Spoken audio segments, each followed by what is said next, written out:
Gold, trusted gold buyers. మీరు తాకట్టు పెట్టిన బంగారాన్ని విడిపించి ఈ రోజు ఉన్న మార్కెట్ ధరకు కొనబడను. స్వామీజీ, ఇప్పుడు ఈ పుట్టుక మరణం రెండు కూడా భగవంతుడి సృష్టి. ఆయన సృష్టించిన ఈ సృష్టినే మనిషి పుట్టినా సరే చనిపోయినా సరే కొన్ని రోజుల పాటు అది మైలా అని చెప్పి మనం ఏ కార్యక్రమాలు పడితే ఆ కార్యక్రమాలు చేయకూడదని చెప్పి ఇలాంటి కొన్ని కండిషన్స్ ఉన్నాయి. ఇవన్నీ ఎందుకంటారు? అసలు మనిషి చనిపోయిన వెంటనే తల దగ్గర దీపం పెట్టమంటారు. వాడు చచ్చిన తర్వాత వాడి పేరు పెట్టి పిలవరు.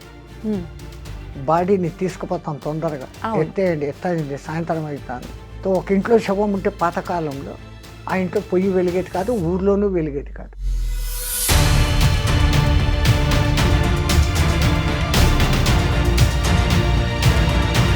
బొట్టు విషయానికి వస్తే ఈ మైలలో ఉండి పితృ కార్యక్రమాలు ఏదైతే 10-11 రోజుల్లో ఉంటాయో ఇవన్నీ అయిపోయేదాకా ఆ ఇంట్లో వాళ్ళు కానీ వారికి సంబంధించిన వాళ్ళు కానీ ఆ ఇంటి పేరుతో ఉన్న వాళ్ళు అలాంటి వాళ్ళు కూడా బొట్టు అనేది అసలు పెట్టుకోరు. ఎందుకని అలా? పెళ్ళి అయితే వాడు కట్టేది కాలుకు మెట్టలు తొడుగుతాడు, మెళ్ళో ఒక తాడేస్తాడు. ఈ మధ్యలో వీళ్ళు కొన్ని కల్పించుకొని వీళ్ళు డబ్బులు గుంజేదానికి నువ్వు ఆ తప్పు చేసినావు, బొట్టు పెట్టేసుకున్నావు. కొంతమంది ఈ మధ్యకాలంలో ఇప్పుడు వచ్చిన ప్రళయాలు ఇవన్నీ వచ్చిన తర్వాత 2025లో ఈ చేతబడులు ఇలాంటివి, చిల్లంగి, బాణమతి ఇలాంటి యొక్క ప్రయోగాలు ఎక్కువగా అయ్యే అవకాశం కనిపిస్తోంది రాబోయే ఉగాది తర్వాత వచ్చే సంవత్సరంలో అని చెప్పి అనడం జరిగింది. నిజంగా అలాంటివి వచ్చే అవకాశం ఉందంటారా స్వామీజీ?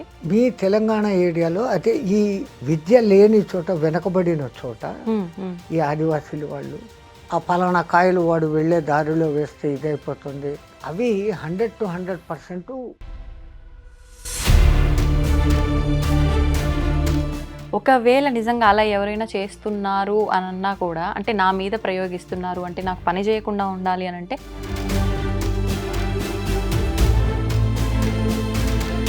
ఒక దారమో ఏదో ఆయన కాళ్ళ దగ్గర పెట్టి అది కంకణం లాగా ధారణ చేస్తే it will become a shield to you. నిజంగా అంత పవర్ ఉంటుందా దానికి?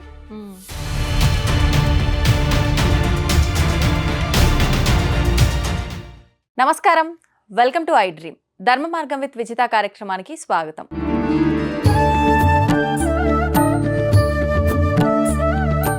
ప్రస్తుతం మనతో పాటు ఉన్నారు శ్రీ సంత్ సదానందగిరి 109 బాబా. ఇప్పుడు వారితో మాట్లాడి మరిన్ని విషయాలు తెలుసుకునే ప్రయత్నం చేద్దాం. నమస్కారం స్వామీజీ. హరి ఓం, మంగళం. స్వామీజీ, భగవంతుణ్ణి ఆరాధించటమే మనశ్శాంతి కోసం అని చెప్పి కొంతమంది అంటుంటారు. కొంతమంది ఏమో కోరికలు తీరడం కోసమే ఆరాధిస్తుంటారు. కానీ భగవంతుని నమ్ముకుంటే ఖచ్చితంగా మీకు మనశ్శాంతి అనేది లభిస్తుంది. మీరు అనుకున్నవి కోరికల రూపంలో మీరు కోరుకోకపోయినా భగవంతుడు ఖచ్చితంగా నెరవేరుస్తాడు అని చెప్పి కొంతమంది చెప్తుంటారు. నిజంగా భగవంతుని నమ్మితే మనశ్శాంతి అనేది లభిస్తుందా? నమ్మితే నమ్మకపోవడం అనే ప్రశ్న లేదు. మొదలు పెట్టే ముందర ప్రార్థనతో మొదలు పెడతాం. యస్యాద్విరద వక్రాద్యాః పారిషద్యాః పరశతతం విఘ్నం నిఘ్నంతి సతతం విశ్వశ్రేణం తమాశ్రే శరదిందు వికాసమందహాసం స్ఫురదింది వరలోచనాభిరామం అరవింద సమాన సుందరాస్యాం అరవిందాసన సుందరీం ఉపాస్మహే. నారాయణ సమారంభం వ్యాసశంకర మధ్యమాం అస్మదాచార్య పర్యంతరాం వందే గురు పరంపరాం.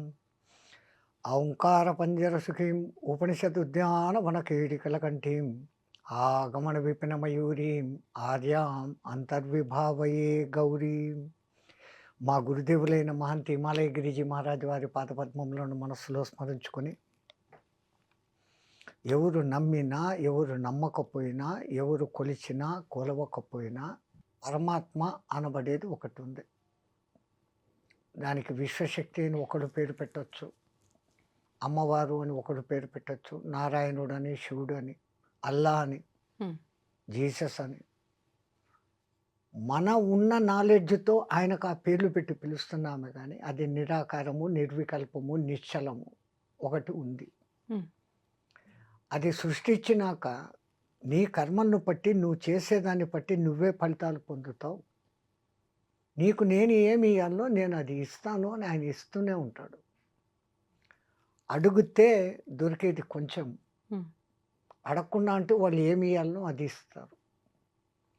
దేవుణ్ణి నాకు లాభం జరగాలి, నాకు శుభం జరగాలి అన్న టార్గెట్తో కాదు, నేను నీవైపోవాలి, నీవు నాలో నెలకొనాలి, ఉన్నావు నాలో అన్న పవిత్ర విశ్వాసత ఉన్నప్పుడు ఆ బౌద్ధానుగ్రహం మన మీద ఇంకొంచెం ఎక్కువ ప్రసరిస్తుంది.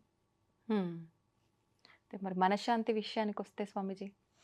మనశ్శాంతి అంటే ఈ మానవుడే తనకు అనవసరమైనటి కోరుకొని తీరకపోతే ఆ మనశ్శాంతికి లోపిస్తుంది. కష్టానికి లోనైతున్నాడు. అవును. అప్పుడు నాకు శాంతి కావాలా అంటున్నాడు. హ్మ్. శాంతంగానే ఉన్నాడు ఈడు. హ్మ్. కోరి అశాంతిని తెచ్చుకొని నాకు అశాంతిగా ఉంది, ఈ అశాంతి పోవాలా అనుకుంటున్నాడు. ఆ!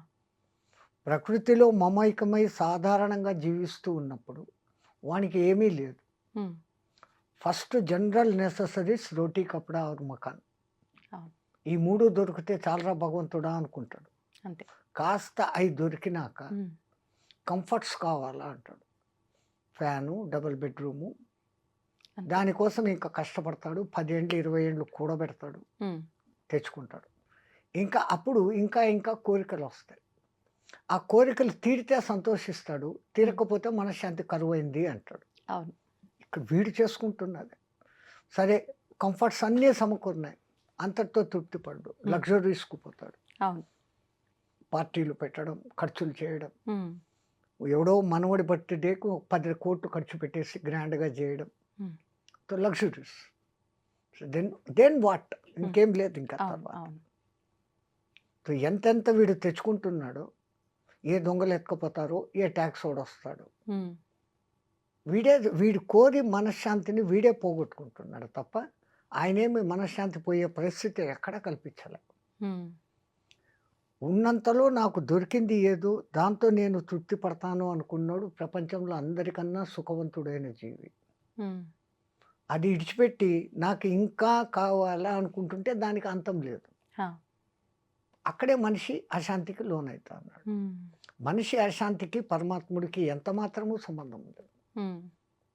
స్వామీజీ ఇప్పుడు మీరు చెప్పారు. నిజమే అనిపిస్తోంది. నిజంగా కోరికలు అసలు కోరనేకూడదు భగవంతుడిని. మేమే అతిగా ఆలోచిస్తున్నాం. అసలు ఆలోచించొద్దు. ఇది తప్పు అని అనుకున్నామే అనుకోండి. ఇంతటితో ఇది ఆగిపోతాయా అంటే ఆగిపోదు. ఖచ్చితంగా మళ్ళీ ఏదో ఒక ఆలోచన వస్తూనే ఉంటుంది. ఇవన్నీ అదుపులోకి ఎలా కరెక్ట్. తెచ్చుకోగలుగుతాం? పరమాత్ముడు ఏ జీవికి ఇయ్యనంతటి విచక్షణ జ్ఞానం మనకిచ్చాడు. ఆ! ఓ కోరిక పుట్టడం మానవుడికి సహజం. హ్మ్. కోరిక పుట్టినాక ఈ కోరికకు నేను అర్హున్నా కాదా? ఆ! ఇది నాకు చాతనైతుందా లేదా? నేను దీన్ని సాధించుకోగలనా లేదా? హ్మ్. ఈ ఒక్క క్షణం ఆలోచించి హ్మ్. ఈ నిర్ణయం తీసుకుంటే ఇంక వాడికి అశాంతి లేదు. హ్మ్. ఈ అక్కడ ఆలోచించడం లేదు మానవుడు. హ్మ్. తనకు శక్తికి మించిన కోరికలు కోరేసుకుంటాడు. అవును. కొంచెం కష్టపడతాడు. హ్మ్. ప్రయత్నిస్తే అది కూడా సాధించుకోవచ్చు. కానీ ఆ కష్టం కూడా పడకుండా నాకది రావాలా అనే మెంటాలిటీలోకి వచ్చేస్తా ఉంటారు మానవులు. హ్మ్. అది వాని హద్దుకు మించిన కోరికలు. అవును. హద్దుకు మించింది అని తెలిసి కోరుకోవడం ఎందుకు? తీరలేదని బాధపడడం ఎందుకు? మేము చెప్పే పాయింట్ అది. హ్మ్. హ్మ్. అన్నీ మన చేతుల్లోనే ఉన్నాయి. ఆయన అంతా ఇక్కడికిచ్చి, ఇంత ప్రకృతినిచ్చి, ఇంత గాలినిచ్చి, అన్నీ ఇచ్చి ఇక్కడికి పంపాడు. హ్మ్. నువ్వు సక్రమంగా ఉండి రా పా అని. మీ తెలుగులో ఒక మంచి వర్డ్ ఉంది. ఏంటి స్వామి? చనిపోయినాడు అంటారు ఎవరైనా కాలం చేస్తే. అవును. ఎక్కడి నుంచో చనియన్, ఎక్కడికో పోయాను. వేదాంతమంతా ఆ చిన్న మాటలో ఉంది. హ్మ్. ఎక్ ఎక్కడ ప్రశ్న మొదలవుతుందంటే, ఎక్కడి నుంచి నేను వస్తున్నాను, మళ్ళీ ఎక్కడికి పోతున్నాను? ఆ! వేదాంతమంతా ఇంకా అదే మంది. సనాతన ధర్మంలో వేదాంతమంతా ఆ పాయింట్ మీదనే ఉంది. హ్మ్. ఇంకా ఋషులు ద్రష్టలు స్వర్గం ఉంది, నరకం ఉంది. ఇక్కడ మనం తప్పులు చేస్తే నరకంలో బాధలు పడతాం. మంచి చేస్తే సుఖంగా ఉంటాము. హ్మ్. ఇవన్నీ ఈ స్వర్గ సుఖాలు, నరక కష్టాలు 2 కూడా అతీతమైంది. మళ్ళీ అసలు ఈ జన్మ అనేది లేని జన్మరాహిత్య స్థితికి పోవాలా? అని వాళ్ళు ఆ కాలం నుంచి మనకు బోధించుకొని వస్తాండారు. రాహిత్య స్థితి అంటే మోక్షమేనా స్వామీజీ? ఎలా సాధ్యపడుతుందది మానవులకి? మోక్షము అంటే న్యాయంగా చెప్పాలంటే విడుదల. హ్మ్. దేని నుంచి విడుదల? నువ్వే ఏర్పాటు చేసుకున్న పంజరం నుంచి నువ్వు విడుదల. హ్మ్. ఒక తమాషా కథ ఉంది. ఆ! ఎవరో ఒక ధనికుడు అట్లా షాపింగ్ అని పోతా ఉంటే పెద్ద చిలకలు అమ్మే షాప్ వచ్చింది. అక్కడ ఒక చిలక ఈయనకు భలే నచ్చింది. హ్మ్. ఆ కోరిన డబ్బులు ఇచ్చి దాన్ని ఇంటికి తెచ్చుకున్నాడు. మామూలుగా పండ్లు పెట్టకుండా పిస్తా, బాదములు పెడుతూ హ్మ్. దాని మాటలు వింటూ ఆనందించేవాడు. ఆహా!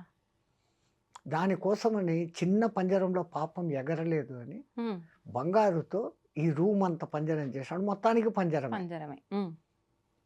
దానికి నిన్ను ఇంత సుఖపెడతాండా కదా ఇన్ని రోజులు, ఇంకా నన్ను విడుదల చేయి హ్మ్. అని అడిగింది. అమ్మ అంత డబ్బులు పోసుకున్నాను, నిన్నెందుకు వదులుతాను, నాకు రోజు నీ మాటలే కావాలా. హ్మ్. ఇట్లా జరుగుతూ ఉండేటప్పుడు ఆ ఊర్లో ఎవరో ఒక హరికథ చెప్పే ఆయన వచ్చాడు. ఆ చిలకతో మార్నింగ్ 8కి మాట్లాడి 8-9 పలానా చోట ఒక మహానుభావుడు వచ్చి మంచి ఉపన్యాసం చెప్తున్నాడు, అక్కడికి పోతాన్నాను నేను, హ్మ్. నన్ను తీసుకెళ్ళకూడదా అనింది. చిలక అంటుందా? ఆ, హ్మ్. నేను వింటాను కదా అని. అంటే అమ్మ ఇంత పెద్ద పంజరాన్ని ఆడికి హ్మ్. తీసుకున్నాను. లేదు నీ భుజం మీద కూర్చొని వస్తానని. అమ్మ ఆశ కూర్చొని ఎగిరిపోతామనే నేను రాని. ఆ! ఇంక సరే ఇటు రానీడని. సరే ఆయన ఏం చెప్పాడు అది నాకు వచ్చి చెప్పు. హ్మ్. భాగవత కథలు వింటేనే పుణ్యం. ఆయన ఏం చెప్పాడో నాకు వచ్చి సాయంత్రం నీ ఆఫీస్ పని అయినాక నాకు వచ్చి చెప్పాలి ఆ! కండిషన్. ఓకే. 10 days ఆయన ప్రవచనాలు హ్మ్. ఈయన రోజు సాయంత్రం చెప్తాను. ఈ చిలకకు అర్థమైంది హ్మ్. ఆయన పరమ జ్ఞాని. ఆ! ఇంకా 11వ రోజు ఆయన ఉపన్యాసాలు పూర్తి అయిపోతాండే, రేపు వెళ్ళిపోతాడు ఆయన. ఆహా! వెళ్ళిపోతాడు అన్నప్పుడు ఇంకా చిలక నీకు రోజు చెప్పేశాను ఆయన చెప్పిందంతా, హ్మ్. రేపు ఆయన జై శ్రీరామ్ అని వెళ్ళిపోతా అన్నాడు. హ్మ్. సరే ఈ పొద్దు నువ్వు సత్సంగంలోకి పోయినప్పుడు హ్మ్. నేను ఒక మాట అడిగానని, నేను అడిగిన మాట ఆయనకు చెప్పు అని. ఆ! ఏం అడుగుతావు నువ్వు, నాకు మోక్షం ఎప్పుడు అని. ఈయన అనుకున్నాడు మోక్షం అంటే ఇది సత్యనాకు మోక్షానికి పోవాలా అని. ఆహా నీకు ఎంత మంచి జ్ఞానం ఉంది, ఆయన తప్పనిసరిగా అడుగుతాను. ఆ! ఆయన కథ అంతా చెప్పి ఇంకా బ్యాగ్ గీగ్ సర్దుకుంటా అంటే ఈయన పెద్ద కోటీశ్వరుడు కదా, ఆ రూమ్లోకి ట్యాప్ కొట్టి నేను పలానా వాడు వచ్చాను అని చెప్తే ఆయన లోపలికి రాపా ఏం సంగతి. హ్మ్. మా చిలక మిమ్మల్ని ఒకటి అడగమనింది. హ్మ్. చిలక అడగమనిందా ఎప్పుడు ఏమి, హ్మ్. అసలు మీ ఇంట్లో ఎట్లుంది, హ్మ్. నాకు ఇట్లా నచ్చింది కొని తెచ్చుకున్నాను, దాన్ని ఎక్కడ పెట్టినావు, బంగారు పంజరం చేసినాను, దానికి ఫ్రీగా తిరిగేదానికి రూమ్ అంతా పంజరం చేసి పెట్టినాను. హ్మ్. ఆహా ఏం చెప్పి ఏం అడిగిందండి, నాకు మోక్షం ఎప్పుడు అని అడిగింది. ఆ అడిగిందా అని కింద పడిపోయినాడు ఈయన. ఆ! ఎందుకు పడిపోయాడు? ఈయన చూస్తే కదలికలు లేవు, ఆ! చచ్చిపోయాడు. ఈ రూమ్లోకి నేనే ఉన్నాను, నన్ను ఎక్కడ ఎవరేమంటారు అని వీడు పరిగెత్తుకుంటా ఇంటికి వచ్చేసాడు. ఆ! ఇంటికి రాగానే చిలక ఆత్రంగా అడిగింది. ఆ! అడిగావా, ఆయన ఏం సమాధానం చెప్పినాడు, నీ ముఖం అడిగాను, నువ్వు ఏం ప్రశ్న అడిగావు, హ్మ్. ఆ మాట అనగానే ఆయన కింద పడి చచ్చిపోయినాడు. హ్మ్. ఆయన చచ్చిపోయినాడా అని అది కింద పడిపోయింది. హ్మ్. ఇదేమి కర్మరా, ఇది ఎక్కడ మోక్షము, ఆ!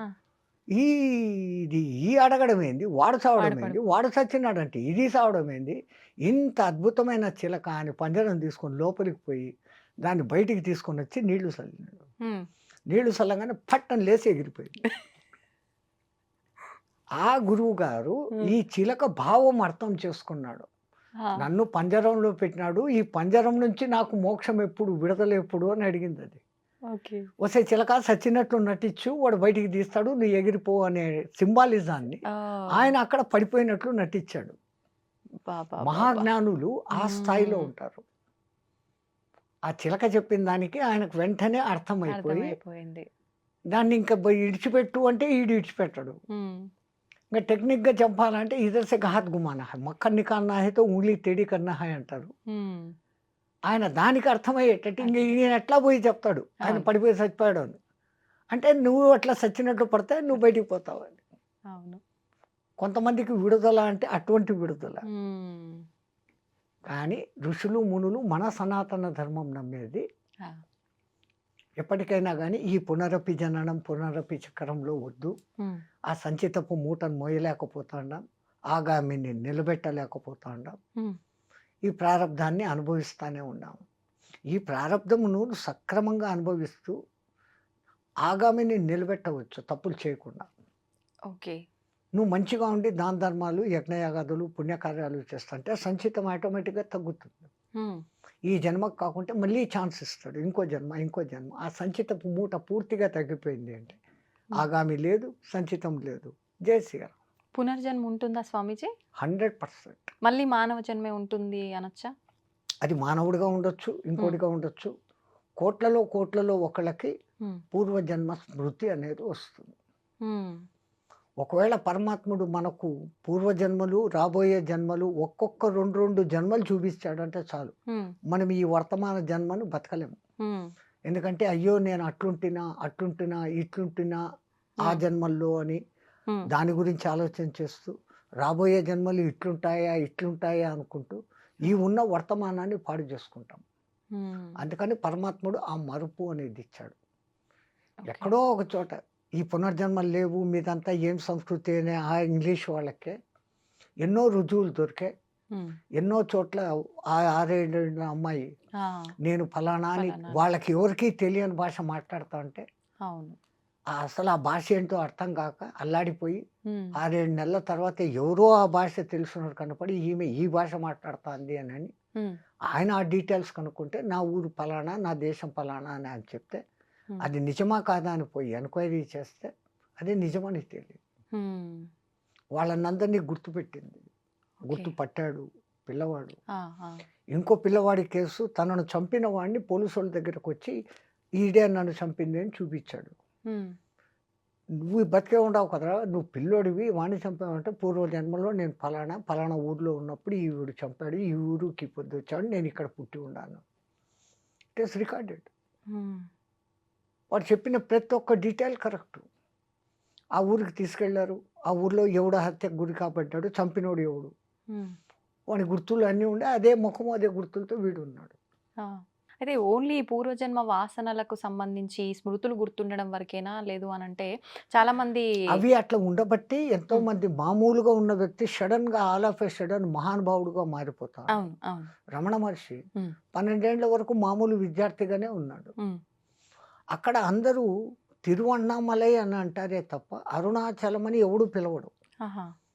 ఆ పర్టిక్యులర్ డే ఈయనలో ఆ లైట్ వెలిగేదానికి హ్మ్. ఎవరో ఒకాయన సంచి పట్టుకొని వస్తాంటే, "నువ్వు ఎక్కడి నుంచి వస్తాండావు మామ" అని ఈయన అడిగాడు. హ్మ్. "నాన్ అరుణాచలం పోయిటి వందడా" అన్నాడు ఈయన. ఆ! తిరువన్నామలై అనలే. ఆహా! అరుణాచలం అన్న ఆ ఒక్క శబ్దం ఆ మహానుభావుడికి వినపడంగానే, నా డెస్టినేషన్ అది కదా! నేనెందుకు ఇక్కడ ఉన్నానని, వీడు పోతున్నాడు వెతకద్దండి. ఆ పొద్దే పేరు మొత్తం వదిలిపెట్టేస్తాడు. 12 ఏండ్ల వయసులో అట్లా రాయగలరా? లేదు. సో, ఆయనకు ఆ పూర్వజన్మ ఆ స్మృతి 90% సాధన చేసి పరిపక్వమైనాడు. హ్మ్. హ్మ్. ఆ బ్యాలెన్స్ 10% మిగిలింది ఈ జన్మ ఇచ్చాడు. హ్మ్. దాన్ని ఆయన సార్థకం చేసుకొని భగవాన్ రమణ మహర్షి అయిపోయినాడు. స్వామీజీ, ఇప్పుడు మనం అందరం కూడా దైవం విషయంలో ఆయనతో కృతజ్ఞతా భావంతో ఉండాలా? మనకింతటి జన్మ ఇచ్చి, మనం ఇలాంటి పాపం చేసినా, పుణ్యం చేసినా, ఏం చేసినా దాన్ని తరిగించుకొని అంటే మనం దాన్ని తగ్గించుకొని మోక్షం పొందడం కోసం ఒక మంచి అవకాశం ఇచ్చాడు అని చెప్పి కృతజ్ఞత తెలుపుకునేటట్టుగా ఉండాలా? లేదు అంటే మనం చేసే తప్పులకు ఆయన విషయంలో భయపడుతూ ఉండాలా ఎంతసేపు? ఎలా ఉండాలి? ఓ తండ్రి దగ్గర బిడ్డలు ఏమన్నా తల్లి దగ్గర బిడ్డలు భయపడతారా? లేదు. సేమ్. హ్మ్. ఆయనది అన్‌కండిషనల్ తల్లి ప్రేమ ఎట్లనో దానికి మించిన ప్రేమ. హ్మ్. ఆయన అని అంటాండం అది అనాల న్యాయంగా అయితే. హ్మ్. ఇది నా స్త్రీ, నా పురుష, నా నపుంసకః. హ్మ్. Some super power. దాన్ని మనం పరబ్రహ్మ అన్నాం. మన హ్మ్. హ్మ్. సనాతన ధర్మం. ఆ! అది ఒకటి ఉంది. ఆయన ఆ ఇచ్చిన విచక్షణతో నువ్వు మంచిగానే ఉండిపోతావంటే హ్మ్. నీకు ఈ సమస్యలే రావు. హ్మ్. రెండవది ఆయన దగ్గరికి పోయి మనం కోరికలను అడగడం అనేది వేస్ట్. హ్మ్. ఎందుకంటే నేను ఇంతకు ముందే చెప్పిన. "ఓ కబ్ అవును. దేగా, తబ్ దేగా, కిత్నా దేగా, ఉత్నా దేగా, కహా దేగా, వహా దేగా, కైసా దేగా, వైసా దేగా." హ్మ్. సిరితా వచ్చిన వచ్చును నారికేళంబుల జలంబులు పోలే సిరితా పోయిన పోవును కరిమింగిన వెలగపండు పూలే అని మీకు ఒక పద్యం ఉంది. అవును. టెంకాయని ఒక దినం కోస్తే దాంట్లో నీళ్లుండవు. హ్మ్. రెండో దినం కోయండి ఫుల్‌గా నీళ్లుంటాయి. హ్మ్. ఎవడు ఎక్కడి నుంచి దానికి ఆ నీళ్లు అందిస్తన్నాడో, వస్తే ఆయన కరుణ ఉంటే అట్లా వచ్చేస్తుంది. హ్మ్. నీ దరిద్రం ఉంటే ఏనుగు మింగిన వెలగపండులాగా పోతుంది. ఏనుగు ఎలగపండు అట్లే మింగేస్తుంది. ఆ! 30లో అట్లే వదిలేస్తుంది. హ్మ్. కాయగానే ఉంటుంది. కానీ పగలగొడితే లోపల గుజ్జు ఉండదు. హ్మ్. ఏనుగు మెటబాలిజము ఆ గు ఆ ఎలగపండుకు తొడిమె దగ్గర గ్యాప్ ఉంటుంది. అవును. అవును. ఆ తన పొట్టలో జరిగే ఒక ఒత్తిడితో, ఆ వేడికి హ్మ్. ఆ లోపల గుజ్జు ఆ తొడిమెను పుష్ చేసేసుకొని బయటకొచ్చేస్తుంది. బయటికొచ్చేస్తుందా? ఆ! కాయగా. ఓహ్! అది అట్లా. ఓకే. హుహుహు. స్వామీజీ ఇప్పుడు అసలు కోరికలు లేని స్థితే ఉండాలి అని చెప్పన్నాము. మనం చేసుకున్న సంచిత కర్మలు ఇవన్నీ కూడా తొలగించుకునే అవకాశం మన చేతిలో ఉంది అనుకున్నాము. కానీ ప్రస్తుత రోజుల్లో ప్రతి ఒక్కరు మనం ఇలాంటివి ఎన్ని మాట్లాడుకున్నా కూడా ఈ కర్మ లేదు, ఏమీ లేదు, ఇవన్నీ ఏది లేదు అని చెప్పి డబ్బు, డబ్బు వెనకాలే పరిగెడుతున్నారు. ఎంతసేపు మనం ఎంత సంపాదించాము, ఎంత కూడబెట్టుకున్నాము అనేదే తప్ప ఇది ఏ మార్గంలో సంపాదిస్తున్నాము అనే ఆలోచన చాలా మందిలో లేదు. నిజంగా ఇలా దుర్మార్గంగా సంపాదించే వాళ్ళు దైవానికి భయపడుతూ ఉండాలి అంటారా?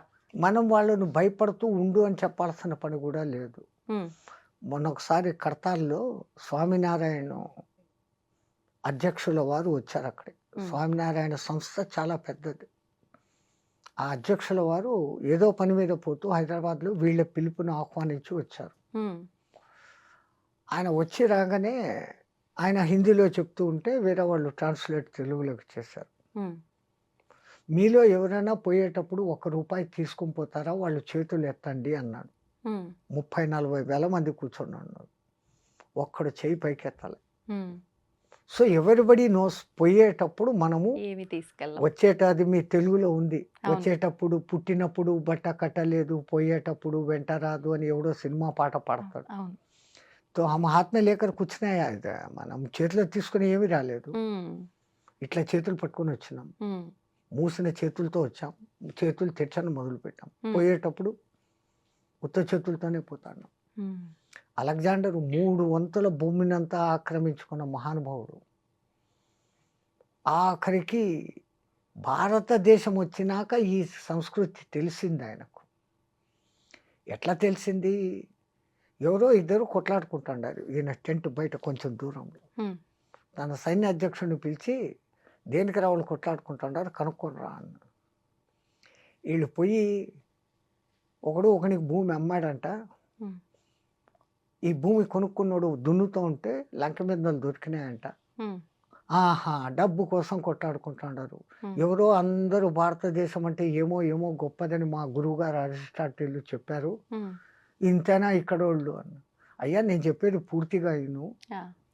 వాళ్ళు ఎందుకు కొట్టుకుంటున్నారో తెలుసునా అన్న. హ్మ్. ఇది నాది కాదు నీది, నీది కాదు నాది అని కొట్టుకుంటున్నారు. ఆ! నువ్వు నాకు భూమి మాత్రమే అమ్మావు. భూమిలో నిధి నాకు దొరికింది. ఇది నాకు సంబంధం లేదు. హ్మ్. ఒకప్పుడు నువ్వు యజమానివి. అవును. మీ తాత ముత్తాలు ఎవరో నీకోసమని పెట్టినారు అక్కడ. హ్మ్. అది నీకు చెందాలా నువ్వు తీసుకో అని. హ్మ్. లేదు లేదు నీకు అమ్మేశాను కదా! భూమిని అమ్మినానంటే భూమి పైది, భూమి లోపలిది అంతా నీకే. నేనెందుకు తీసుకుంటాను? తీసుకోను అని కొట్లాడుతాండారు. హ్మ్. ఆ ధర్మ సూక్ష్మం ఎరిగిన వాళ్ళిద్దరు అయ్యేవాళ్ళు అంటే, హ్మ్. ఇంత ధర్మం ఆచరించే ఈ భారతదేశాన్ని ఇంకా నేను ఆక్రమించలేను అని వెనక్కు పోతూ జ్ఞానం వచ్చేసింది. అవును. చచ్చిపోయేటప్పుడు వీలరామ రాస్తాడు. ఆ! నేను చనిపోయినాక నా కఫిన్ నుంచి నా చేతులు 2 బయట పెట్టి హ్మ్. ఊరేగిస్తూ తీసుకెళ్ళి నన్ను దహనం చేయండి, అదే దఫన్ చేయండి అన్నాడు. ఆహా! జనాలందరూ ఇది శాస్త్ర విరుద్ధము. ఆ! శవం చేతులు బయటికి పెట్టడం ఏంటి? ఆ! కణాలు పెట్టి. అసలు మా గురువుగారికి బుద్ధి ఉందా? ఆయనే ఎట్లా ఒప్పుకున్నాడు? అవును. అని కొంతమంది జ్ఞానులు ఆయన దగ్గరికి పోయారు. హ్మ్. పోయి అడిగారు. స్వామి మీరింత తెలిసినోళ్ళు హ్మ్. శవాన్ని పెట్టెలో పెట్టి మేకులు కొట్టేస్తాం. ఆ పెట్టెని దింపేస్తాం మన ఆ! సంప్రదాయము. ఈ కణాలు 2 పెట్టి ఆ 2 చేతులు బయటికి పెట్టినారు ఎందుకు అని. హ్మ్. ఒరేయ్ మనకంతా వాడొక సందేశం ఇస్తాన్నాడురా. 3 వంతుల భూభాగాన్ని జయించి కోట్ల, కోట్ల, కోట్ల రత్నరాసుల సంపదను సంపాదించాను. హ్మ్. పోయేటప్పుడు ఉత్త చేతులతో పోతాండాను అని మనకు నేర్పిస్తున్నాడురా. ఓహ్! అది చూసి మనం నేర్చుకోవాలి. హ్మ్. వాడంత క్రూరుడైనప్పటికీ ఆఖరిన వానికి జ్ఞానం కలిగింది. ఈ భూమి అట్లాడిది హ్మ్. అని మన భరత భూమిని వాళ్ళు మెచ్చుకున్నారు. అటువంటి దేశంలో మనం పుట్టి, అవును. మనం గూడా ఇప్పుడు అదే పని చేస్తున్నాం. హ్మ్. డబ్బు, డబ్బు, డబ్బు. డబ్బు. అవును. గబ్బు, గబ్బు, గబ్బు. హ్మ్. ఒకప్పుడు గుండెలు డబ్బు, డబ్బు, డబ్బు, డబ్బు అని కొట్టుకునేది. ఇప్పుడు డబ్బు, డబ్బు, డబ్బు అని డబ్బు అని. కొట్టుకుంటాంది. అవును. స్వామీజీ ఇప్పుడు ఈ పుట్టుక, మరణం 2 కూడా భగవంతుడి సృష్టి. ఆయన సృష్టించిన ఈ సృష్టినే మనిషి పుట్టినా సరే, చనిపోయినా సరే కొన్ని రోజుల పాటు అది మైల అని చెప్పి, మనం ఏ కార్యక్రమాలు పడితే ఆ కార్యక్రమాలు చేయకూడదని చెప్పి ఇలాంటి కొన్ని కండిషన్స్ ఉన్నాయి. ఇవన్నీ ఎందుకంటారు? అసలు మనిషి చనిపోయిన వెంటనే తల దగ్గర దీపం పెట్టమంటారు. హ్మ్. ఇంకా ఎందుకని? అక్కడి నుంచి మొదలవుతున్నాయి ఆ! కార్యక్రమాలు. ఆ వాడు చచ్చిన తర్వాత వాడి పేరు పెట్టి పిలవరు. ఉమ్, బాడీని తీసుకుపోతాం తొందరగా, అవును ఎత్తేయండి ఎత్తేయండి సాయంత్రం అవుతుంది. అవును. ఆ కాలంలో చనిపోయినాడు అంటే రాత్రి సూర్యాస్తమయ్యేంత లోపల దహనము ఖననము వాళ్ళ సాంప్రదాయం ఏదో అది చేసేసేవాడు. ఆహా. ఇప్పుడు మీకు ఈ ఐసు టెక్నాలజీలు వచ్చినాక బాక్సులో పెట్టి ఆ చచ్చినోడికి కూడా ఉమ్, మనశ్శాంతి లేకుండా, చచ్చినోడికి కూడా మనశ్శాంతి లేదు. ఆ ఐసులో పెట్టి ఉబ్బిపోయేంత వరకు 5-6 రోజులు పెట్టి ఎవడో రావాలా ఎవడో చూడాలా అని చేస్తాడు. ఉమ్, ఇన్నాళ్ళు ఈ చిలకల ఈ పంజరంలో ఉండింది, దానికి ఆ మర్యాద ఇయ్యాలా అనేది మర్చిపోతా ఉన్నారు. ఉమ్, పంచప్రాణాలు పంచ ఉప ప్రాణాలలో ధనుంజయ వాయువు మటుకు ఇంకా లోపల ఆశగా ఉంటుందంట. ఆహా. నా మిత్రులు 9 మంది బయటికి వెళ్ళిపోయారు. ప్రాణ అపాన వ్యాన ఉదాన సమానాలు నాగ కూర్మ కృకుర దేవదత్తలు. ఉమ్, ధనుంజయ మటుకు ఇక్కడనే ఉంటాడట. ఆహా. అది ఎప్పుడు వెళ్ళిపోతుంది? ఆ మిత్రుడు వస్తాడని ఉమ్, ఈ దహనం చేసినప్పుడు ఆ కర్ర నీలుకుంటున్నప్పుడు కాపరి తల మీద ఒకటి వస్తాడు, ఆహా. పట్టుమంటుంది. అప్పుడు ధనుంజయ బాబు వెళ్ళిపోతుందంట. ఓ. అప్పుడు శివుడు జయశ్రీరామ్. ఉమ్, అట్లా ఇప్పుడు పితృదేవ కార్యాలు ఉమ్, నెలకు ఒకసారి పిండాలు పెట్టాలా, అవును అవును. కనీసం అన్ని తలుచుకోండి. ఉమ్, పితృకార్యాలు చేయడం అంటే మీ తండ్రి తాత ముత్తాత 3 తరాలను నువ్వు తలుచుకుంటున్నావు అంటే వాళ్ళు ఎట్లా బతికారు, ఏం చేశారు, ఎట్లున్నారు, ఇవన్నీ మీరు నెమరేసుకోవడం. ఉమ్, మీరు చేస్తుంటే మీ కొడుకు అది చూసి నేర్చుకొని మీ తర్వాత మీకు చేయను మొదలు పెడతారు. అంటే at least remember your previous generations. Um, um, నీ పరంపరను నువ్వు మర్చిపోకు ఉమ్, అని గుర్తు చేసేదానికి ఆచారాలు. ఉమ్, తో ఒక ఇంట్లో శవం ఉంటే పాతకాలంలో ఆ ఇంట్లో పొయ్యి వెలిగేది కాదు, ఊర్లోనూ వెలిగేది కాదు. ఊర్లో కూడా? ఆ పాతకాలంలో ఆహాహా. వానికి కండోలెన్స్ చెప్పేవాడు. ఆ, ఇప్పుడు అపార్ట్మెంట్ సంస్కృతి, ఈ ఇంట్లో ఒకడు చచ్చిపోతే పక్కింట్లో వాడు పెళ్లికి మ్యూజిక్లు పెట్టుకుని అవును అవును. లైట్లు పెట్టుకుని చేసుకుంటాడు. ఉమ్, నీ ఫేట్ అది, నా ఫేట్ ఇది, what I have to do అన్న పరిస్థితి అంటున్నారు. ఇక్కడ. అవును అవును. అప్పుడు ఆ పల్లెల్లో ఆ ప్రేమ ఆప్యాయతలు అంత ఉమ్, అందంగా ఉంటాయి. ఉమ్, ఆ రోజు సాయంత్రం అప్పటికి సాయంత్రానికి ఎత్తేసినాక ఎవడో ఇండ్లలో పొయ్యిలు ముట్టించుకొని వీళ్ళకు తెచ్చి పెట్టేవాళ్ళు, వీళ్ళు వండుకునేవాళ్ళు కాదు. ఉమ్, ఆ 9 రోజులు ఆయన జ్ఞాపకాలతో ఉమ్, ఆయన వస్తువులను మళ్ళీ ఇంకోడు వాడకుండా వాళ్ళ ఇంట్లో వాళ్ళు ఎవరికైనా దానం ఇచ్చి ఆయన పేరు మీద దాంతోపాటు ఇంత డబ్బు దక్షిణ ఇచ్చి ఇంకోటికి మంచి చేసినట్టు ఇదంతా ఈ పుణ్యం వానికి చెందుగాక, ఈ పుణ్యం వానికి చెందుగాక అన్నట్లు చేస్తారు. ఉమ్, బతికున్నప్పుడు వాడు పాపిస్తాడో మంచోడో చెడ్డోడో, అవును. కానీ చనిపోయిన తర్వాత వాడు ఉత్తమ లోకాలు పోవాలనే ప్రతి ఒక్కడి కోరిక. వాళ్ళ సంతానానికి ఇంకా ఆ కోరిక ఎక్కువ. ఉమ్, వాళ్ళు ఏం చేస్తారు, ఈ కార్యక్రమాలు ఇట్లన్నీ చేస్తారు. దానికి కొన్ని నియమాలు అని పెట్టారు. ఉమ్, ఇప్పుడు ఆ ఇంట్లో అట్లా జరిగింది, మహిళ వాళ్ళను రావద్దు అని అంటే ఉమ్, ఇప్పుడు ఆడ పోయి మీ ఇంట్లో మంచి శుభకార్యం వాళ్ళని పోయి పిలిస్తే ఎట్లుంటుంది, వాళ్ళ మనిషి చనిపోయిన బాధలో బాధలో ఉన్నారు. అవును. అందుకని వాళ్ళు మహిళలో ఉన్నారు, వాళ్ళని అంటద్దండి, వాళ్ళతో మాట్లాడకండి. ఉమ్, కనీసం ఆ 9 రోజులు ఉమ్, అట్లా ఉండనిస్తే వాళ్ళకు వాళ్ళ జ్ఞాపకాల నుంచి కొంచెం బయటపడతారు, మళ్ళీ మన లోకంలోకి వస్తారు. ఓకే. ఇప్పుడు ఇంకొకటి స్వామీజీ, బొట్టు విషయానికి వస్తే ఈ మైలలో ఉండి పితృ కార్యక్రమాలు ఏదైతే 10, 11 రోజుల్లో ఉంటాయో ఇవన్నీ అయిపోయేదాకా ఆ ఇంట్లో వాళ్ళు కానీ, వారికి సంబంధించిన వాళ్ళు కానీ, ఆ ఇంటి పేరుతో ఉన్న వాళ్ళు అలాంటి వాళ్ళు కూడా బొట్టు అనేది అసలు పెట్టుకోరు. ఎందుకని అలా? అది తప్పు. అది ఉమ్, ఎవడో మధ్యంతలో వచ్చిన శాస్త్రాలు.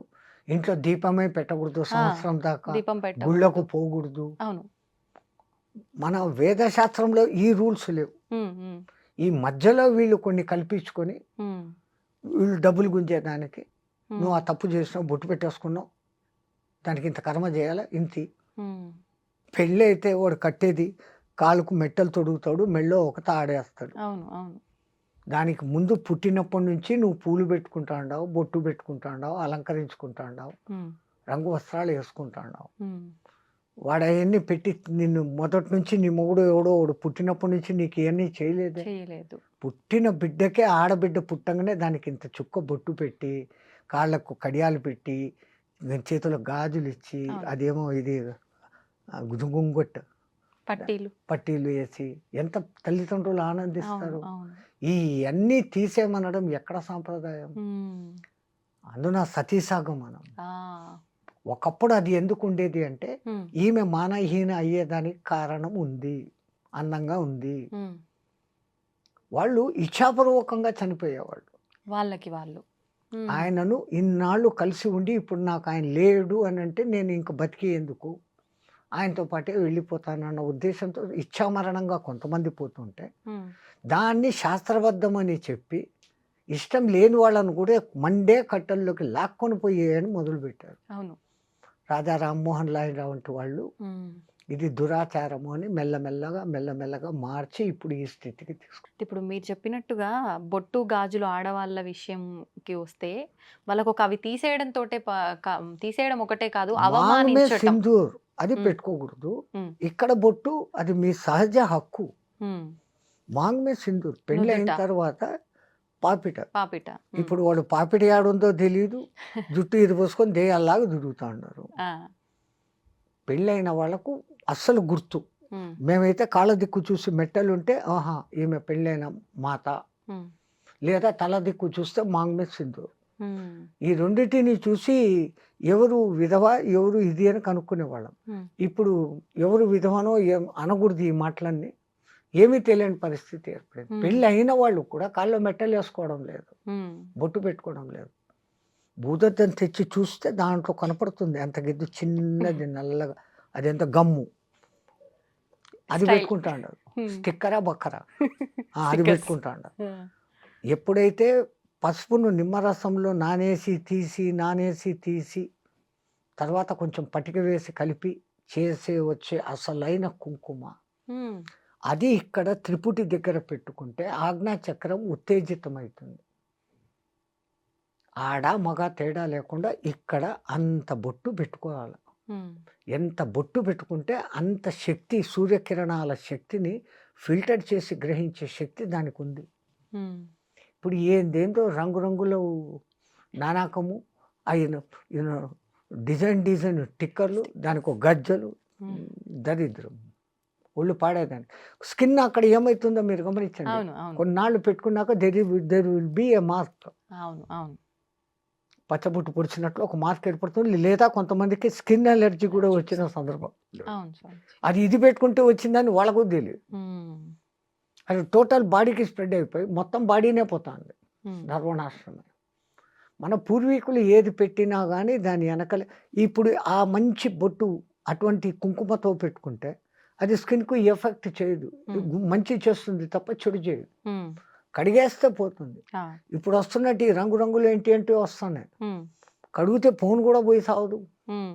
చాలా మంది ఈ మధ్య కాలంలో దుష్ట ప్రయోగాలు అని చెప్పి, చేతబళ్ళు అని చెప్పి, ఇలాంటివి చేస్తుంటాము అని చెప్పి, కొంతమంది మీకు ఇది చేశారు, అది చేశారు, మీ మీద ప్రయోగం చేశారు అని చెప్పి డబ్బు రాబట్టడం కోసం ఇవన్నీ చేస్తున్నారు అని చెప్పవచ్చా? కొంతమంది నిజంగానే మేము ఇబ్బంది పడుతున్నాము, మాకు నిజంగానే ఎవరో చేశారు, మేము బాగుంటున్నామని ఓర్చుకోలేక ఇలాంటివి చెప్తుంటారు. నిజంగా ఈ చేతబళ్ళు ప్రయోగాలు ఇలాంటివి ఉంటాయా? డబ్బు కోసం ఆడే ఆటలు అనుకోవచ్చా స్వామి? జబ్ భగవాన్ హై తో భూత్ భీ హై. దేవుడు ఉన్నాడంటే దెయ్యము ఉంది. ఉమ్, ఒకప్పుడు ఉమ్, ఎప్పుడైతే ఈ కరెంట్ వచ్చిందో అప్పుడు ఈ శక్తులన్నీ ఎగిరిపోయినాయి. ఉమ్, అది లైట్లో ఉండలేవు. ఆహా, అంత స్థాయి మంత్రం తెలిసినోడు ఇప్పుడు ఎవడు లేడు. ఉమ్, చేస్తున్నారు వామాచార పూజలు అని, అవును, వాళ్ళు ఏదో బలులు ఇస్తారు, ఏమో చేస్తారు. ఉమ్, బట్ చేతబడి చేసేంత శక్తిమంతులైన వాడు ఇప్పుడు ఎవడు లేడు. ఉమ్, కాకపోతే వీళ్లకు సైకలాజికల్ ఎఫెక్టులు కొన్ని వచ్చేస్తాయి. ఆ, ఒకడికి ఒక సమస్య వచ్చింది, దాన్ని వాడు భరించలేకపోతాడు, తీర్చలేడు, ఉమ్, తీర్చేయాలనే తపన ఒక సైడు. ఉమ్, దాని మధ్య వాడు గడబిడైపోయి ఇది పోగొట్టుకుంటాడు, సెన్స్ పోగొట్టుకుంటాడు. వాడిని పట్టుకొని నీకు దెయ్యం పట్టింది, నేను ఎవడో ఏమో చేశాడు, ఉమ్, నేను దాన్ని తగ్గిస్తానని వీళ్ళు క్యాష్ చేసుకుంటాం. అవును, వాడికి తగ్గడం కాదు కదా, ఇంకా పెరుగుతుంది అప్పు, ఉమ్, అంతకుమించి అంతే ఏం జరగదు. అంతే. ఉమ్, అని తీసుకొని వచ్చి సైకలాజికల్గా కూర్చోపెట్టి what is your main problem అనేసి ఇప్పుడు వీళ్ళు కన్సల్టెన్సీలు వచ్చారు. అవును, వాళ్ళు కూర్చోపెట్టే సమస్యకు వాడి చేతనే ఆ అసలు సమస్య ఏందో బయటికి తెప్పించేస్తారు. ఉమ్, అది బయటకు వచ్చేసినాక ఇది కాదప్ప దీనికి ఇట్లా సొల్యూషను ఉమ్, అని చెప్తే he will be rectified, all right, um, సరిపోతుంది. ఉమ్, ఇల్యూషన్ అమ్మా, ఆ, సగం మంది ఇల్యూషన్లో ఉన్నారు. అవును. అవును. హ్మ్. వాడికి ఏదో కాలు నొప్పి వచ్చింది, ఇంకోటి ఎవడో కోపంగా చూశాడు, వాడు చూశాడు ఏమో నాకు చేశాడు. హ్మ్. ఈ భావన ఒక్కసారి వచ్చిందంటే అది పెరుగుతా పోతుంది. ఆ! అది ఇల్యూషన్గా మారిపోయి హ్మ్. నాకు వాడు ఏమో చేశాడు, అంతే. చేతబడి రాతబడి ఏందబడి హ్మ్. ఒకప్పుడు ఉన్నాయి ఎప్పుడు. హ్మ్. అప్పుడు ఈ విద్యుత్ వెలుగులు లేవు, అవి వచ్చినాక అవి ఉండేదానికి అవకాశం లేదు. హ్మ్. కొంతమంది ఈ మధ్య కాలంలో ఇప్పుడొచ్చిన ప్రళయాలు ఇవన్నీ వచ్చిన తర్వాత 2025లో ఈ చేతబడులు ఇలాంటివి చిల్లంగి, బాణమతి ఇలాంటి యొక్క ప్రయోగాలు ఎక్కువగా అయ్యే అవకాశం కనిపిస్తోంది. రాబోయే ఉగాది తర్వాత వచ్చే సంవత్సరంలో అని చెప్పి అనడం జరిగింది. నిజంగా అలాంటివి వచ్చే అవకాశం ఉందంటారా స్వామీజీ? మీ తెలంగాణ ఏరియాలో అయితే ఈ విద్య లేని చోట, వెనకబడిన చోట హ్మ్. హ్మ్. ఈ ఆదివాసీలు వాళ్ళు ఆ పాత పిచ్చి నమ్మకాలలోనే ఉన్నారు. హ్మ్. ఆ పలానా కాయలు వాడు వెళ్ళే దారిలో వేస్తే ఇదైపోతుంది, ఆ! వాడి కాళ్ళ కింద మట్టి తెస్తే ఏమో అవుతుంది, అదే. సంథింగ్ అనేసి చేసే మంత్రగాళ్ళు ఉన్నారు. హ్మ్. హ్మ్. అవి 100% వర్కౌట్ కావు. వర్క్ అవ్వవు. హ్మ్. వాడి మైండ్ డిస్టర్బ్ చేస్తారు అంతవరకే, ఆ! ఒక లెవెల్కి. బట్ అవతల వాడు కొంచెం స్ట్రాంగ్గా ఉండి what is this, how it is happening for me అని ఒక్కసారి క్వశ్చన్ చేసుకుంటే వాడంతా వాడే దాంట్లో నుంచి బయటకు వచ్చేస్తాడు. హ్మ్. యాక్చువల్ థింగ్ అంత పవర్ఫుల్ మంత్రాలు, ఆ సాధనలు చేయగలిగిన వాళ్ళు లేరు. హ్మ్. దానికంతా ఇప్పుడు వరుణ యజ్ఞపాలు చేయాలంటే నీళ్ల కుండంలో కూర్చొని చేస్తారు, ఇంతవరకు లోతు నీళ్ళల్లో. ఆహా! అది వరుణ జపానికే అంత కఠినమైనవి ఉంటాయి. ఈ ఓకే. దుష్టదానికి ఇంకా ఇంకా కఠినమైన పద్ధతులు ఉంటాయి. హ్మ్. నెత్తి మీద అగ్నికుండ పెట్టుకోవడము, ఇంకా ఏదో పంచమకారాలు, హ్మ్. మద్య మాంసం మత్స్య మైథున క్రియలు, హుహు. అవన్నీ కూడా చెయ్యాల్సిన విధానం అది శాస్త్రమే. హ్మ్. తంత్రశాస్త్రము, మంత్రశాస్త్రం. ఆ! మంత్రము మంచి మంత్రాలు ఉన్నాయి, హ్మ్. దుష్ట మంత్రాలు ఉన్నాయి. హ్మ్. కానీ ఆ దుష్ట మంత్రాల సాధన మంచి మంత్రాల సాధన కన్నా కొంచెం కఠినమైన పద్ధతులు, నియమాలు ఉంటాయి. హుహుహు. ఆ నియమాలన్నీ పాటించి ఈ కాలంలో చేయగలిగినోడు ఎవడు లేడు. ఓకే. ఒకవేళ నిజంగా అలా ఎవరైనా చేస్తున్నారు అనన్నా కూడా అంటే నా మీద ప్రయోగిస్తున్నారు అంటే నాకు పని చేయకుండా ఉండాలి అనంటే నేను దైవారాధనలో ఉంటే అవన్నీ పని చేయకుండా ఎక్సలెంట్. ఉంటాయా? అది. హ్మ్. ఆ గుడికి మీరు ఏ దేవుణ్ణి నమ్మారో ఆ గుడికెళ్ళి మీ నామగోత్రాలతో అర్చన చేపించుకొని హ్మ్. ఒక దారమో ఏదో ఆయన కాళ్ళ దగ్గర పెట్టి హ్మ్. అది కంకణంలాగా ధారణ చేస్తే it will become a shield to you. నిజంగా అంత పవర్ ఉంటుందా ఎస్. స్వామీజీ దానికి? హ్మ్. అక్కడ 90% మీకు విశ్వాసం పనిచేస్తాను. హ్మ్. నేను వెళ్ళి అక్కడ పూజ చేసుకొని వెంకటరమణుని కాళ్ళ దగ్గర పెట్టింది, శివలింగం మీద పెట్టింది, సంథింగ్ హ్మ్. హ్మ్. అమ్మవారి కాళ్ళ దగ్గర పెట్టింది ఎవరో అవునవును. అక్కడి నుంచి పెట్టి పూజారి ఇచ్చాడు, ఇది నేను వేసుకున్నా, అది నన్ను ఏం చేయదు. హ్మ్. ఆటోమేటిక్గా మీలో కాన్ఫిడెన్స్ పెరిగిపోయింది కదా. హ్మ్. అంతా మన ఏవా కారణం బంధమోక్షయో అని మన పెద్దోళ్ళు ముందే చెప్పారు తల్లి. హ్మ్. Everything depends on your way of thinking. ఆ! నీ ఆలోచన సరళిని బట్టి. నాకేమో అయింది అయింది అంటే నువ్వు డౌన్ అయిపోతా వస్తావు. హ్మ్. ఎవడో నాకేదో చేశాడు అని అనుకున్న ఒక్క ఫీలింగ్. ఆ! నన్ను ఎవడు ఇప్పుడు ఏం చేయలేదు, నా చేతిలో అమ్మవారి కంకణం ఉంది, హ్మ్. లేదు శివుడు ఇది ఉంది, సుబ్రహ్మణ్య స్వామి అభిషేకపు నీళ్లు తాగా, వాట్ ఎవర్ అవును. ఎన్నో ఉన్నాయి కదా. అవును. అవును. హ్మ్. లేదు పళని ప్రసాదం తిన్నా, హ్మ్. అద్భుతమైన పళని ప్రసాదం రేకు డబ్బాలో ఇస్తాడు వాడు, ఆ! ఎన్నాళ్ళైనా అది చెడదు. ఆ! మరి ప్రసాదం శక్తి అంటే మీరు మీరు చేసి డబ్బాలో పెట్టండి, చిలుం పట్టిపోతుంది. అవును. అది ఎప్పుడు తెచ్చి పెడతాము. అవును. ఒకప్పుడు తిరుపతి లడ్డు నెలలకు నెలలు ఎంత మాత్రము పోకుండా డబ్బా మూత తీయంగానే నెయ్యి ఘమఘమలు కొట్టేది. సువాసన. హ్మ్. వాళ్ళు చేయడం అంత పవిత్రంగా చేస్తుండేవాళ్ళు. హ్మ్. తమాషా ఏంటంటే ఆ కాలంలో ఆ! అంతమందికి లడ్లు చెయ్యి మీద? పిసికేదానికి కాక ఆ! కాళ్ళు కడుక్కొని రూమ్లో వేసేస్తారు, హ్మ్. తొక్కుతారు. వాడేమో జీరాలు తీసి రూమ్లో వేస్తా అంటాడు, హ్మ్. వీళ్ళు తొక్కి అది కొంచెం మెత్తబడినాక అప్పుడు తీసి దాన్ని లడ్డు చేసేవాళ్ళు. ఆ! కళ్ళతో చూస్తే ఒక రహస్యము, లేకుంటే తిరుపతి ప్రసాదం అసలు ఒకప్పుడు. ఇలాంటివి చూస్తే అసలు తినలేంగా. లేదు వాళ్ళు ఎంత పవిత్రంగా, ఆ! వాళ్ళు భోంచేయకుండా వచ్చి కాళ్ళను 1కి 6 సార్లు కడుక్కొని 7 సార్లు కడగాల అంటారు. హ్మ్. పుక్కిలింత 7 సార్లు చేసినప్పుడు మన నోట్లో ఉన్న మొత్తం కల్మషాలు ఎట్లా పోతాయో 7 సార్లు అట్లా వాళ్ళ కాళ్ళు కడుక్కుంటారు. అదొక మీరేమో ఇప్పుడు ప్యూర్ స్టోనో అది ప్యూరా స్టోనో అంటారే, అప్పుడు ఇంక రాయితో వేసి రుద్దుకొని 7 సార్లు కడుక్కొని అప్పుడు దిగుతారు. చాలా ఏళ్ళ కింది మాట ఇది. ఇప్పుడు మీకు ఎన్ని వింటే ఇట్లా కూడానా అని అనుకుంటారు. అంతే కదా. మళ్ళీ గేలి చేసేవాళ్ళైతే కనుక తొక్కిన ప్రసాదం తింటాడారు మీరు అనేసి వేరే మతస్థులు వేరే అంతే వాళ్ళు కదా. మనల్ని క్రిటిసైజ్ చేస్తారు. కానీ మరణాన్ని కొంచెం పోస్ట్ పోన్ చేసుకోగలిగిన టెక్నిక్స్ ఈ సాధకుల దగ్గర ఉంటుంది. దాంతో ఇంకొంచెం కాలం ఎక్కువ బతకచ్చు. ఓకే. రెండవది వాని కృప కూడా అన్నిటికన్నా మెయిన్ అది. నేను నా సాధనతో నేను ఇంత ఉన్నాను అని ఏ పొద్దు గర్వించినాడో వాడు ఆ రోజు పోతాడు. నీ అనుగ్రహం నా మీద ఉండబట్టి, ఆ గురు కృప ఉండబట్టి, దేవుడు కూడా కాదు మాకు, మా గురువు ముఖ్యం. మా గురు కటాక్షం ఉండబట్టి, ఆ గురు దయ నా మీద ఉండబట్టి ఈ రోజుకు నేను ఇంత చేసుకోగలుగుతా ఉన్నాను, ఇంతమందితో మాట్లాడగలుగుతా ఉన్నాను, నా వంతు ధర్మ ప్రచారం నేను చేయగలుగుతా ఉన్నాను అంటే అంతా నా గురు కృప అన్న భావనతో ఉన్నప్పుడు నాకు ఇంత అయిపోయింది అని ఏ రోజు అనుకుంటానో ఆ రోజు నేను డల్ అయిపోతాను. నాకు ఇంతే అనుకున్నప్పుడు ఎంతైనా ఉండొచ్చు. స్వామిజీ, ఇప్పుడు ప్రతి ఒక్కరూ ఆలోచించేది ఏంటంటే నది స్నానం వలన పవిత్రమైన జలం కాబట్టి పుణ్యం వస్తుంది అని చెప్పి మనకున్న పాపాలు తొలగిపోతాయి అని చెప్పి. అయితే మనం సైంటిఫికల్ గా ప్రూవ్డ్ అమ్మా. ఒక నది కొన్ని పర్వతాల నుంచి ప్రవహించి వస్తుంది, ఎంతో దూరం నుంచి వస్తుంది. గంగా నది కొన్ని వేల కిలోమీటర్లు, యమునా నది వేల కిలోమీటర్లు, గోదావరి వేల కిలోమీటర్లు. అవి ఏ రాళ్లను ఖనిజాలను రాసుకుంటూ వస్తుంది. ఏ చెట్లు ఆ నది పక్కన ఉంటాయి దాని వేర్ల సారాన్ని తీసుకొని వస్తుంది. ఇంకా మన పూర్వకాలంలో నదిని దాటేటప్పుడు కాయిన్ వేయమనేవాళ్ళు. అప్పట్లో బంగారు వెండి రాగి కాయిన్స్ ఉండేవి. ఎందుకని? ఆ నీళ్ళలో వేసినప్పుడు ఇవి కణాలు కణాలుగా ఆ నీళ్ళలో కలుస్తాయి. ఆ నీళ్ళలో స్నానము, ఆ నీళ్లు సేకరించినప్పుడు ఆ ఖనిజాల శక్తి మనకు వస్తుంది. ఇప్పుడు నికెల్ కణాలు వేస్తాండ మనం, ఆ రూపాయి కాయిన్లు ఏంటివో వేస్తాం. అప్పట్లో రాగి నాణాలు, బంగారు వెండి నాణాలు ఉండేవి. వాళ్ళు ఎంత దూరదృష్టి చూడండి. నది ఎవడు దాటి ఒక్కసారి పోతే నీ దగ్గర ఉన్న దాంట్లో ఒక కాయిన్ వేయి అనేవాళ్ళు. ఇప్పుడు వేస్తున్నారు, ఆ మాట పాటిస్తున్నారు. పాపం వాళ్ళకు వాళ్ళు వేస్తా ఉండేది కెమికల్ మెటల్ వేస్తాడు. అవి ధాతువులుగా విడిపోతాయి కణాలుగా.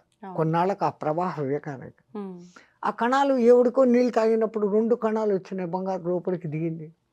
ఎంత గుడ్ అది అరహస్యం. అందుకే ఆ నదులకు ఆ శక్తులు వస్తాయి. రెండవది, ఆ నది దగ్గరనే మునులు ఋషులు తపస్సులు చేసేవాళ్ళు. వాళ్ళ తపస్సు వైబ్రేషన్స్, వాళ్ళ ఆ శక్తి ఆ నీళ్ళకు కూడా చేరుతుంది. మీరు 2 గ్లాసుల్లో నీళ్లు పెట్టి ఒక గ్లాసును రోజు గంటసేపు తిట్టండి, ఒక గ్లాసును ప్రేమగా చూడండి. 2-3 డేస్ ఇచ్చేసినాక ఈ నీళ్లు టేస్ట్ చేయండి, ఆ నీళ్లు టేస్ట్ చేయండి. It response. సైంటిఫికల్లీ ప్రూవ్డ్, వైజ్ఞానికంగా రుజువైంది. ప్రయోగాలు చేశారు వీళ్ళు. ఏది మనోళ్ళు ముందు చెప్పారో వీడికి నేను చెప్పానే రుజువులు కావాలా అంటున్నాడే. నువ్వు ఎతికితే నీకు దొరుకుతాయి. నీకు ఎతికి చూసే ఎక్విప్మెంట్ నీ దగ్గర లేదు. ఇప్పుడిప్పుడు కనిపెడుతున్నావు, ఇంకా ముందు కనిపెడతాం. చంద్రుడు మన మీద ప్రభావం చూపిస్తాడా?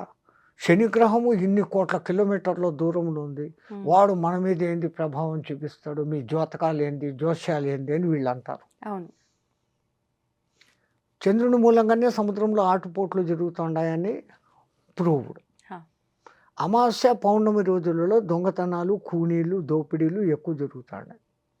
అదేవిధంగా ఆధ్యాత్మికంగా సాధన చేసే వాళ్లకు శక్తి పెరుగుతూ ఉంది. సో నువ్వు ఆ రూట్లో పోతే దాన్ని హెచ్చు చేస్తుంది, ఈ రూట్లో పోతే దాన్ని హెచ్చు చేస్తుంది. దాని తప్పు లేదు. ఆ మట్టుకు ఆ పవర్ని ఇస్తుంది అది. When you are going in a bad way it is increasing. If you are going in a good way it is increasing. నీ వాడుకునే విధానం మీద. కత్తి తయారు చేసిన వాడిది ఏ దోషము లేదు. ఆ కత్తిని ఒక డాక్టర్ వాడినాడు, ఒకని ప్రాణం కాపాడినాడు. అదే కత్తిని ఒక దొంగ వాడినాడు, ఒకని ప్రాణం తీశాడు. కత్తిది దోషం లేదు, కత్తిని తయారు చేసిన వాడిది దోషం లేదు. వాడిన వాడిన వాడు. ఇప్పుడు స్వామీజీ ఇన్ని కోట్ల మంది వస్తున్నాయి కుంభమేళాకి వెళ్ళి స్నానం ఆచరించడము, అక్కడ వచ్చిన సాధువుల ఆశీర్వాదాలు తీసుకోవడం అంటే అందరికీ సాధ్యపడదు.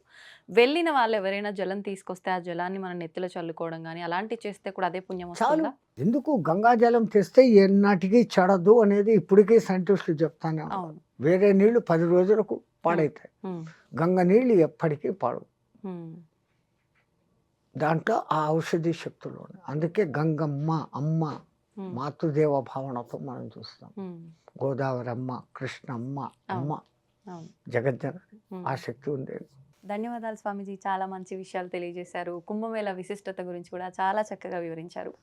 అంతా మా నమస్తే. గురు కటాక్షం తల్లి. ధన్యవాదాలు. జై గురుదేవ్.